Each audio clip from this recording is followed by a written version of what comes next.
கரடு முரடான மலை தேசத்தை உனக்கு கொடுத்துட்டான். அவன் எதை எடுத்துட்டு போயிட்டான்? சமபூமி எடுத்துட்டு போயிட்டான். நீ வயசானவன், உன்னால ஏறி திரிய முடியுமான்னு கூட அவன் என்ன பண்ணல, யோசிக்கல. இப்படியெல்லாம் எல்லாரும் பேசியிருப்பாங்கல்ல.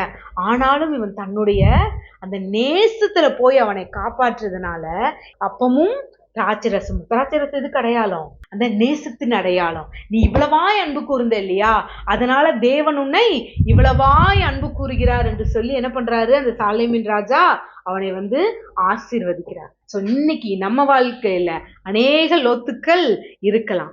ஆனா அந்த லோத்துக்களை நம்ம ஆசீர்வதிச்சுட்டு என்ன பண்ணலாம், இருக்கும் பொழுது நாம் அவர்களுக்காக நம் நேசத்தை செலுத்தும் பொழுது கண்டிப்பாக அவர்களும் என்ன பண்ணப்படுவார்கள், தேவனால் காப்பாற்றப்படுவார்கள், தேவனால் ரட்சிக்கப்படுவார்கள். காயப்படுத்துவோம், அவங்க மேல நம்ம கசப்பை செலுத்தவே தேவையில்லை. நம்ம அப்படியே விட்டுட்டா போதும், தேவன் நன்மையை செய்கிறவராக இருப்பார்.